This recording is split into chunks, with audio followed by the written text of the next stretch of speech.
Peekaboo, peekaboo. You gonna wait and watch Rand Paul with me? Senator Rand Paul from Kentucky? Yes, he's a great senator. Yes, he is. He's coming on here right now.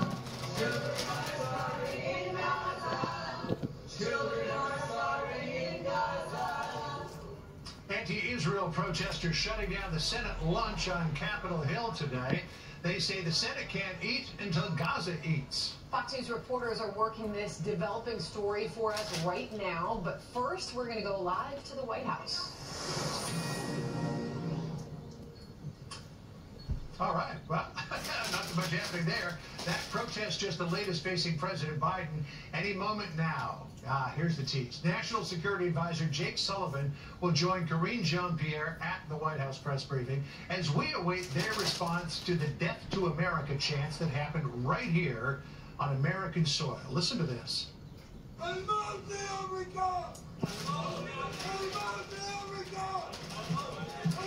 Ridiculous. Shameful.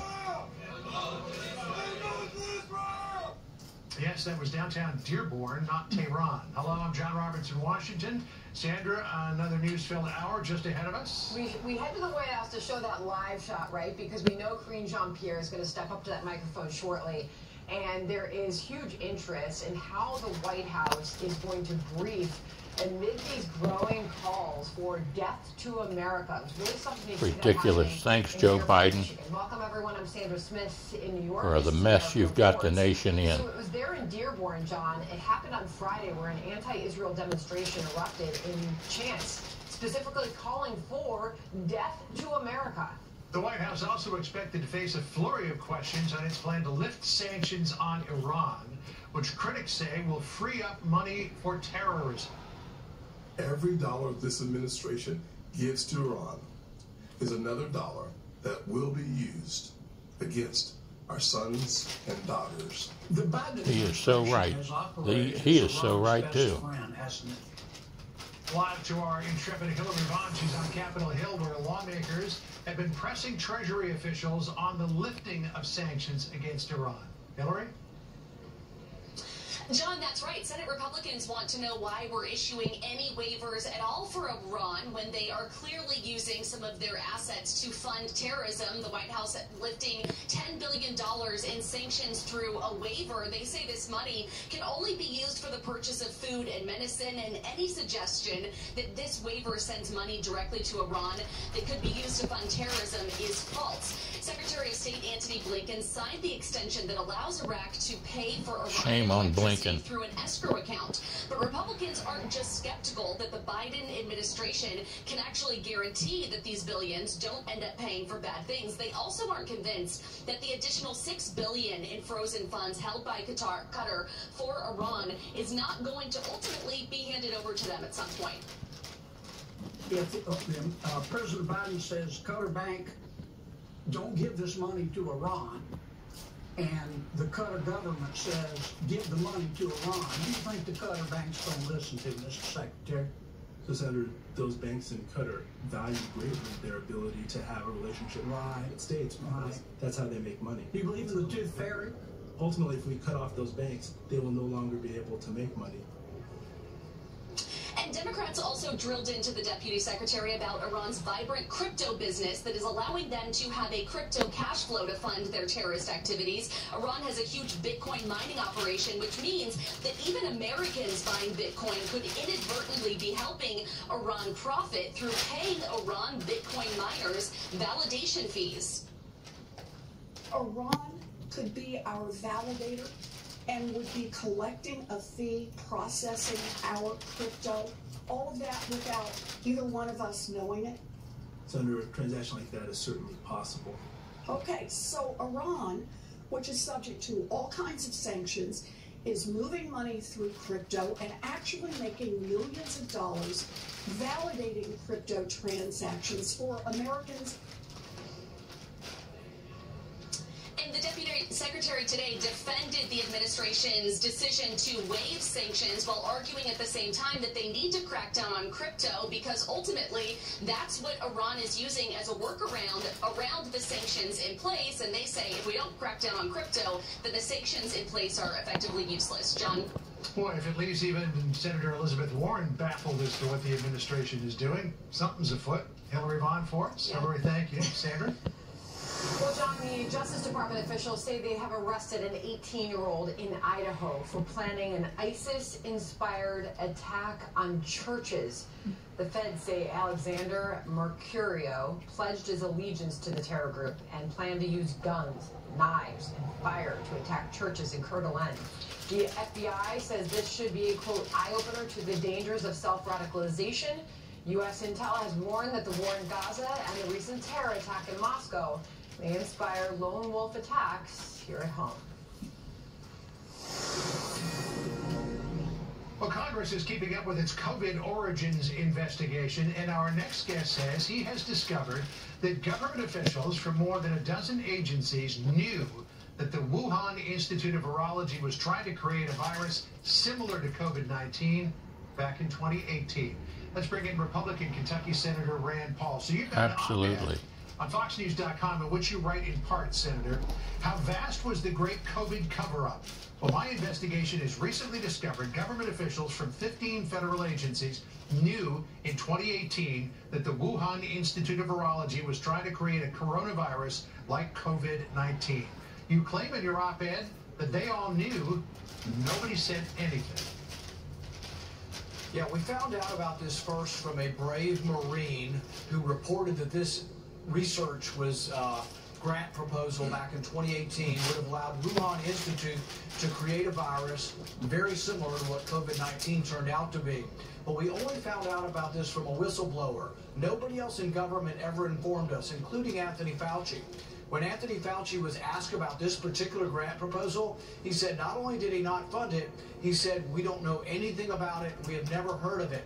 What we have discovered now, and we're releasing for the first time today, 15 agencies knew about this, and the original proposal, NIH and Anthony Fauci's NIAID were on the proposal. They weren't just aware of the proposal, they were involved in the proposal, and that was to create a virus that looks a lot like COVID-19 and may well have been COVID-19. But nobody revealed this, and Anthony Fauci continues to say, hey, I knew nothing about this. This was his own agency. We now have proof that the NIH and the NIAID, Fauci's agency, knew about this proposal and were part of the proposal, despite him continuing in public to say he knew nothing of shamefully. This proposal. This basically Thank you, Senator Rand Paul, for your persistence from Kentucky. To the funding of research that may well have led to COVID-19. A name that comes up in all of this is that of Peter Daszak, the head of the EcoHealth Alliance. He's going to be testifying before Brad Wenstrup's committee in the House on May the 1st. Wenstrup says he wants to ask Daszak about a discrepancy that came up when he gave behind closed doors testimony, and that was about a project called Diffuse, which... Same thing we're talking about. Right. Same thing. I know. It was to create a furin cleavage site in a virus. According to Wenstrup, the proposal said that the research was going to be done at the University of North Carolina, but that in fact it was actually targeted to the Wuhan Institute. What do you know about that, Mark? Yeah, it's the exact same proposal. It's a Diffuse, D-E-F-U-S-E, and it's a project that was never funded by the U.S. government, but we know that Wuhan Institute continued to do this research. And we know that a lot of people knew this was going on, including Anthony Fauci, and never revealed it to the public. In fact, it's sort of the opposite. So if you have this knowledge, you know they're trying to develop this in the lab, you would be suspicious that the virus came from the lab. Instead, Anthony Fauci, for the first several months and really for years, has tried to call anybody who believes that it came from the lab or looks at evidence that the virus came from this lab, calls them conspiracy theorists, downplays them, denigrates them. He promoted journal articles to downplay and say it wasn't possible, when all the while it looks like he knew it, Peter Daszak knew it, Ralph Barrick at UNC knew it. He knew about it. He was part of the project. And yet he comes to the White House and says nothing about it.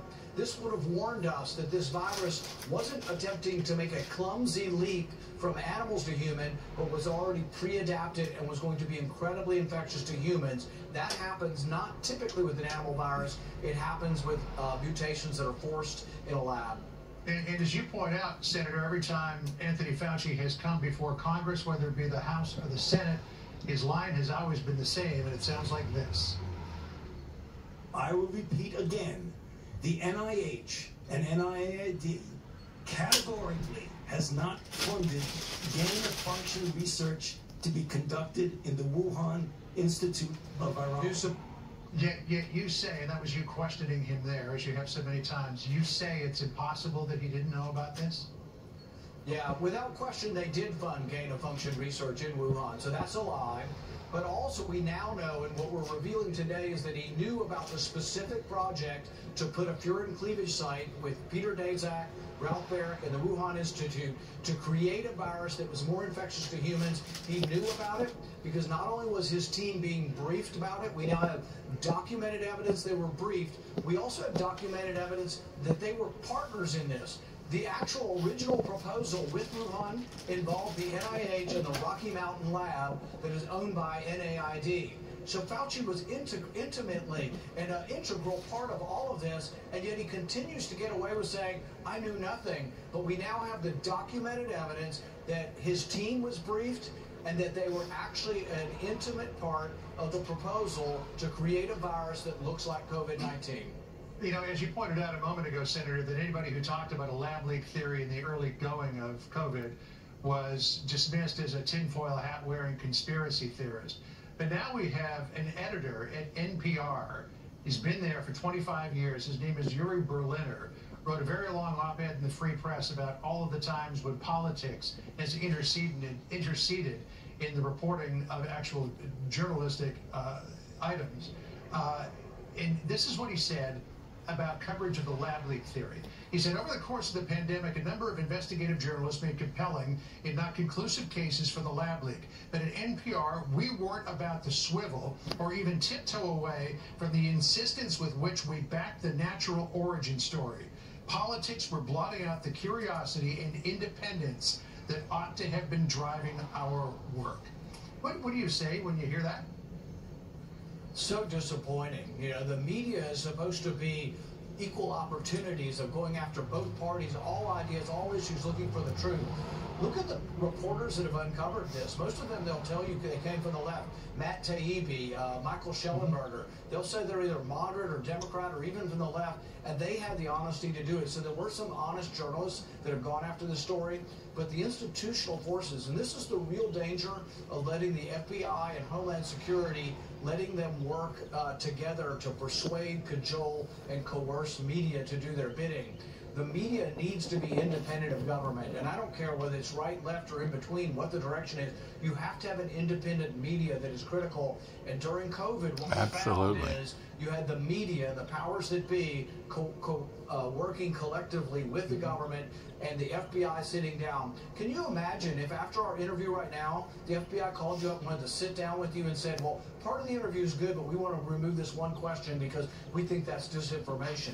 Nobody in broadcast TV would tolerate that, but that's what they were doing. They were sitting these people down and saying, we don't like that question, we don't like the way they answered it, and we want it struck in from the record, struck in from the public record. It's mortifying to think of this kind of government power over the free press. Well, I do know that here at Fox, if the FBI ever called us and said that, we'd be doing a story about the FBI calling us and asking us to do that. Exactly. Senator, it's been a while. Good to see you again. Thank you. Thank you. All right, Sandra? You're Russian people. God forbid you give a genocide. That's right. History is watching us today. All right, so that was a short time ago, and we're checking back in on Capitol Hill, where dozens of anti-Israel protesters were arrested after shutting down the Senate cafeteria there. Aisha Hasni has been chasing this down. What's the latest, Aisha? Hey, Sandra. Well, yes, that protest has now moved out of the Capitol grounds. It's outside now. We don't anticipate them coming back, but you never know.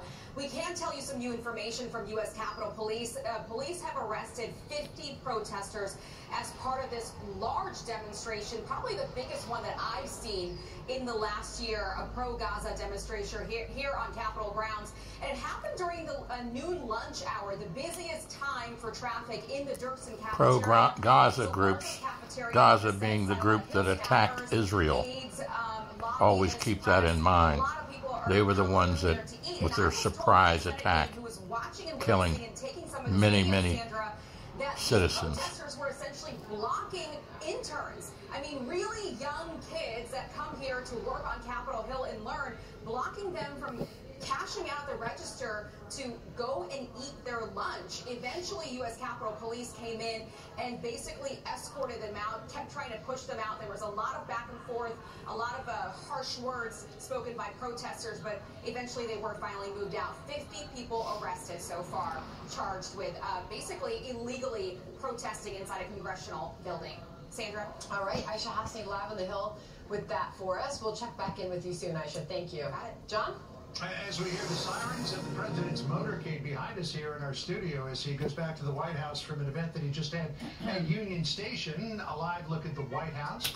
As Corinne Jean-Pierre is doing some housekeeping there, where you're expecting the National Security Advisor, Jake Sullivan, to join her in just a few minutes. A lot of thorny questions facing the White House. What do you think, Peekaboo?